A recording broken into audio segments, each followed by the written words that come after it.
Hi, Pastor Doug. Hi, Beth. How are you? I'm good. Well, today we're going to be talking about a journey of faith, Yes. beginning a journey of faith with Abraham and Sarah. And I would like to just start right in the Bible. This is Genesis chapter 21, and here's how Sarah is responding to the birth of her son, Isaac. And I think it's going to set the stage for this Bible study lesson today. So Yeah. please.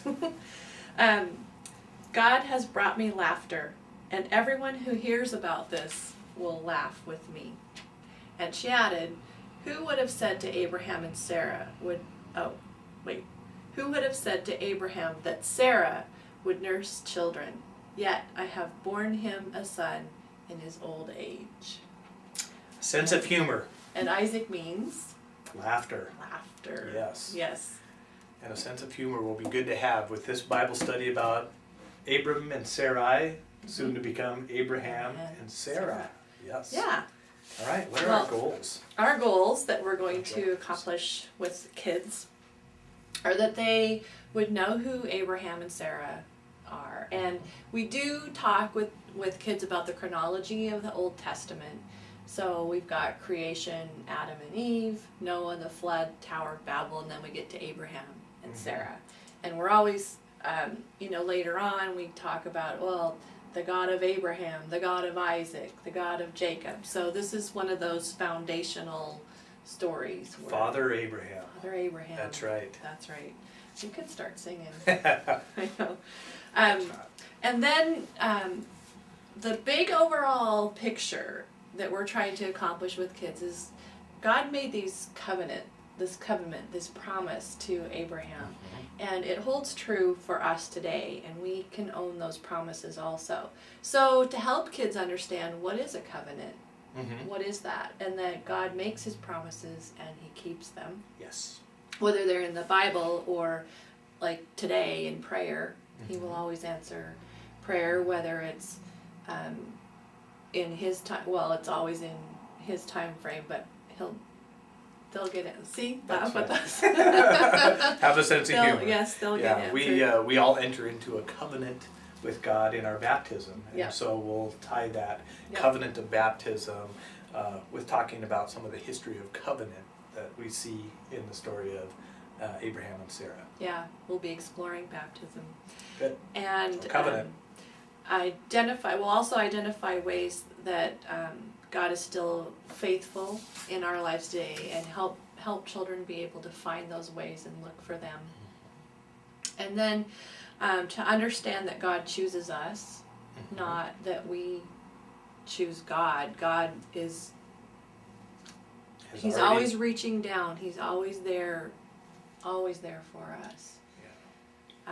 Yeah, and I even pulled out my Book of Concord from Luther, our Lutheran history, to talk about how really we have faith only because the Holy Spirit gives us faith. And so in the third article of the Catechism, where we talk about I believe in the Holy Spirit, and that's really where our faith comes from. And it's that whole idea that it's nothing we do, but it's what God is doing with and through us. So helps us with that idea of covenant and keeping God's promises, and God keeps those promises to and for us.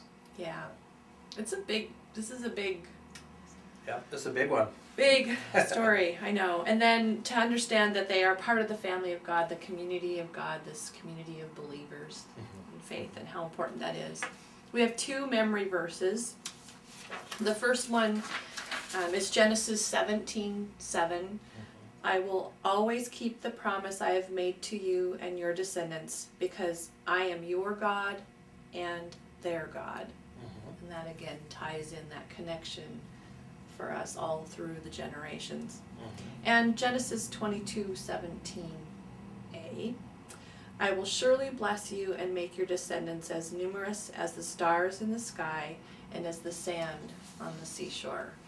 And I really like those because we can still see, we can't see all the stars, but we can look up and see stars stay, and when you're at the beach, see all the grains of sand, and it's just amazing. And God makes that promise to Abraham several times throughout the story. And and just it's, you know, to realize that we are part of that heritage, that lineage of Father Abraham through the generations, that God has kept that promise. It's kind of a neat thing to think about.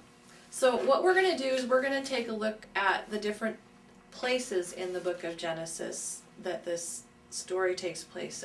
It's Genesis 12 through 25, and on our website www.gloriadaykids.org we have an overview of what the story is about, and it references all of these sites. So if you have that, you can follow along with us. We're going to start right with the call of Abraham, which is Genesis 12, verses 1 through 8. And the first part of it reads, "The Lord had said to Abraham, 'Leave your country, your people, your father's household, and go to the land I will show you. I will make you into a great nation, and I will bless you. I will make your name great, and you will be a blessing. I will bless those who bless you, and whoever curses you, I will curse, and all peoples on earth will be blessed through you.'"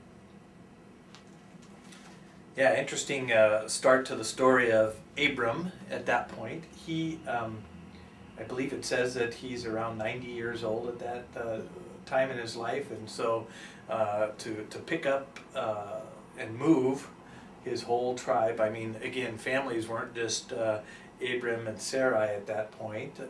There was servants and cattle and goats, and I mean, that was, you know, a big deal to pull up and move. So it really is sort of that test for Abram, you know, do you trust in what God is saying? Are you believing this promise that God has put before you? And Abram picks up and moves. Yeah, away this they whole, I mean, just Entourage, hundreds. I guess you call it today. Yeah, a huge, Yeah, you know, and finding food for cattle and family and tents and yeah. packing and They didn't have AAA back then, so No. it was a big deal. no. It was a leap of faith. Then we're going to jump ahead till after they've moved, and God is again talking with Abraham in Genesis 15, 1 through 6. After this, the word of the Lord came to Abram in a vision. "Do not be afraid, Abram. I am your shield, your very great reward." And Abraham says back to God, "O sovereign Lord, what can you give me since I remain childless, and the one who will inherit my estate is Eliezer of Damascus?" And Abram said, "You have given me no children, so a servant in my household will be my heir."